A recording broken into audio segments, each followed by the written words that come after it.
Hi అండి, నేను మీ శశి.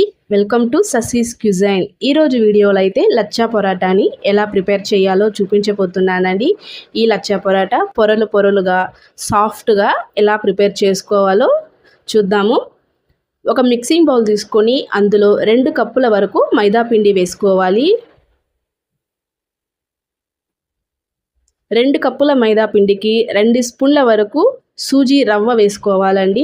రుచికి సరిపడా సాల్ట్ వేసుకొని 1 స్పూన్ వరకు ఆయిల్ వేసుకొని 1 నిమిషం పాటు పిండినైతే బాగా కలుపుకోవాలి.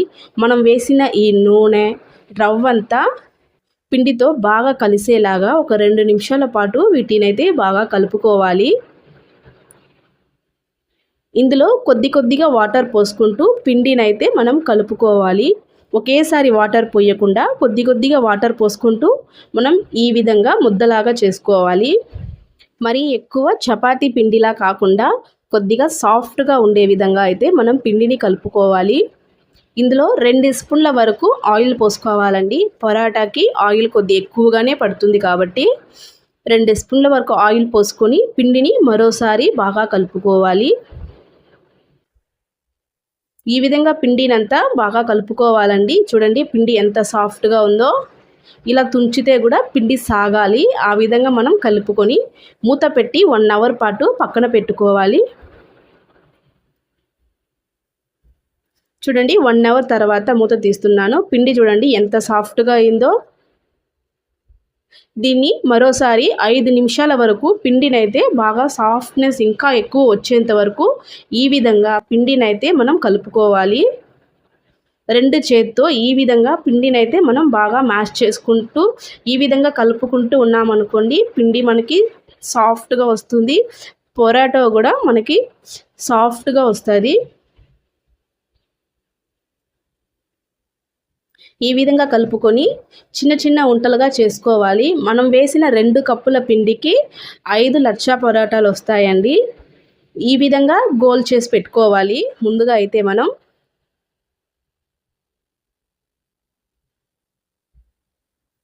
ఈ విధంగా అన్నీ గోల్ చేసుకొని ఒక ప్లేట్లో వేసి పక్కన పెట్టుకోవాలి. ఒక పిండి ముద్ద తీసుకొని చేత్తోనే ఇలా ఒత్తుకోవచ్చండి. ఇలా ఒత్తుకున్న తర్వాత చపాతీ కర్రకి కొద్దిగా ఆయిల్ అప్లై చేసుకోవాలి. ఆయిల్ అప్లై చేయడం వల్ల పిండి చపాతీ కర్రకి అతుక్కోకుండా మనకి పర్ఫెక్ట్గా వస్తుంది. చూడండి ఈ విధంగా మనమైతే పిండిని పలుచగా దుద్దుకోవాలి. ఎంత వీలైతే అంత పలుచగా పిండినైతే మనం దుద్దుకోవాలండి. చూడండి ఈ విధంగా పలుచగా దుద్దుకోవాలి. ఒక నైఫ్ తీసుకొని నైఫ్కి కూడా ఆయిల్ అప్లై చేసుకోవాలి. ఆయిల్ అప్లై చేయడం వల్ల పిండి నైఫ్కి అతుక్కోకుండా ఉంటుంది. చూడండి ఈ విధంగా నైఫ్తో సన్నగా కట్ చేసుకోవాలి. ఇలా సన్నగా కట్ చేయడం వల్ల మన లచ్చా పొరాటాలు లేయర్గా వస్తుంది. కాబట్టి ఇలా అంతా కట్ చేసుకున్న తర్వాత చేత్తోని ఈ విధంగా రోల్ చేసుకుంటూ రావాలి. చేత్తో కాకపోతే నైఫ్తో కూడా వీటిని మనం రోల్ చేసుకుంటూ రావచ్చండి. ఈ విధంగా మొత్తం రోల్ చేసుకుంటూ వచ్చి పిండినైతే ఈ విధంగా గోల్ చేసుకోవాలి. పైన తిప్పకుండా కింద పెట్టి సైడ్లోనే తిప్పుకొని లాస్ట్ని మధ్యలో పెట్టి ప్రెస్ చేసేయాలి.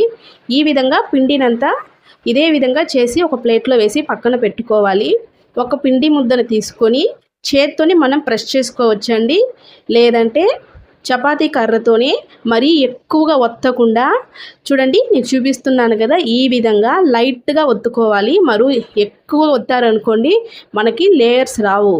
కాబట్టి ఈ విధంగా లైట్గా ఒత్తుకుంటూ మనమైతే పొరాటాలని దుద్దుకోవాలి. చూడండి ఈ విధంగా దుద్దుకోవాలి. ప్యాన్ వేడిగా ఉండేటప్పుడు ఫ్లేమ్ని మీడియంలో పెట్టుకొని 2 పక్కల బాగా కాల్చుకోవాలి. ఫస్ట్ అయితే తర్వాత 2 స్పూన్ల వరకు ఆయిల్ పోసుకొని 2 పక్కల బాగా కాల్చి తీసుకోవాలి. ఫ్లేమ్ని లోలోనే పెట్టాలండి. లోలో పెట్టి కాల్చడం వల్ల పిండి లోపల అంతా కూడా మనకి పర్ఫెక్ట్గా కుక్ అవుతుంది. ఫ్లేమ్ హైలో పెట్టారనుకోండి పైన కలర్ వచ్చి లోపల పిండి అలానే ఉంటుంది. కాబట్టి ఫ్లేమ్ని లో టు మీడియంలో పెట్టుకొని వీటిని మనం కాల్చి ఒక ప్లేట్లో తీసుకోవాలి. మిగిలిన పొరాటాలని కూడా అదే విధంగా 2 పక్కల మంచిగా కాల్చుకొని తీసుకోవాలి. చూడండి పొరాటాలన్నీ ఈ విధంగా మనం కాల్చి తీసుకున్నాం కదా. దీన్ని చేత్తో ఈ విధంగా ఒత్తాలండి. ఈ విధంగా ఒత్తడం వల్ల మనకి ఈ పొరాటాలు అనేది లేయర్గా వస్తుంది. వేడిగా ఉండేటప్పుడే ఈ విధంగా చేసుకోవాలి. చల్లారిన తర్వాత చేయలేమండి. వేడిగా ఉండేటప్పుడు చేసుకున్నాం అనుకోండి లేయర్గా వస్తుంది. అంతే అండి, మన లచ్చా పొరాటా అయితే రెడీ అయిపోయింది. ఈ వీడియో నచ్చితే లైక్ చేసి ఫ్రెండ్స్ అండ్ ఫ్యామిలీకి షేర్ చేయండి. మరిన్ని వీడియోస్ కోసం ససీస్ క్యూజైని సబ్స్క్రైబ్ చేసుకోండి. Thank you.